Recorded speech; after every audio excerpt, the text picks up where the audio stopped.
The organizers of one of the biggest gaming conventions in Indiana is threatening to pull out of Indiana if Mike Pence decides to sign a sweeping anti-LGBT discrimination bill. Of course, it's based off the Religious Freedom and Restoration Act, something that actually did just pass here in Michigan, which says that you can discriminate against people if they don't agree with, if they do something that's against your religion. For example, if two same-sex individuals decided they wanted to get married and wanted to actually get a wedding cake or whatever, or get some sort of services, that they would be denied those services based on the person who would be giving that service, their religion. It's also based a bit on Hobby Lobby, which uses their religion to justify not giving contraception or offering contraception on their company insurance plan, which, by the way, the insurance would pay for. So this group, the GenCon LLC, their executive officer by the name of Adrian Swartout, had released a letter to Governor Mike Pence of Indiana saying that, hey, look, we serve a lot of people of different backgrounds.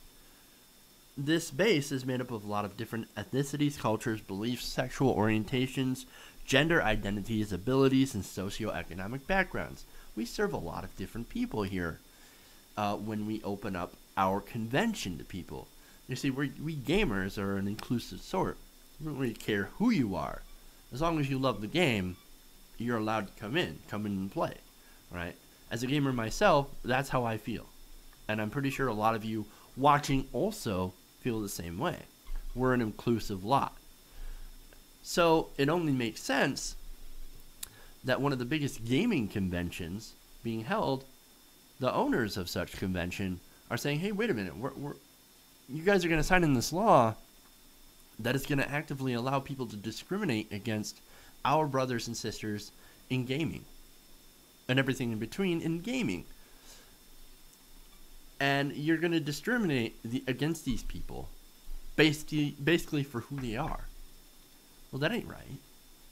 That ain't right. And he points out how, look, this isn't just an issue of discrimination against people. Our poll is that we poll in a lot of people from all over, right? And we actually help the state with a lot of money. We bring in about $50 million worth of business on an annual basis. So if you want us to continue to bring business to your state, you need to start adopting more LGBT-friendly laws instead of trying to restrict laws in the name of religious freedom. Now, we've seen a lot of these bills go back and forth when it comes to religious freedom. For some reason, conservative Christians tend to think that their religion is somehow under attack. Oh my God, we're losing our freedoms. We're losing our freedoms. The only freedom that you're losing is freedom to dictate what other people do with their own lives. That's the freedom. That is their so-called freedom that they're fighting for, is the ability to say, you don't agree with my religion, therefore I can shut you down because I don't agree with you. Oh, well, that's, of course, un-American. At the very least. It's also unconstitutional, or at least it should be. So it's kind of a good idea. Now, Scott Pelleth, who's an Indiana representative and a Democrat who's fighting against this freedom of Religious Freedom Restoration Act type of state bill, which actually doesn't have a name other than SB 101, he said, quote, it basically says to a group of people that you are second rate, you don't matter, and if you walk into my store, I don't have to serve you. Now, of course, these gamers, here's the thing about it. Like I said, us gamers, we don't want to be involved in a place that will actively discriminate against the people that we play games with. We're a community. We're a good community. We're a close community. There's some shitlords out there, right? But most of us are good people that don't like discrimination. Most gamers are actually quite progressive. And we don't care who you are as long as you love the game.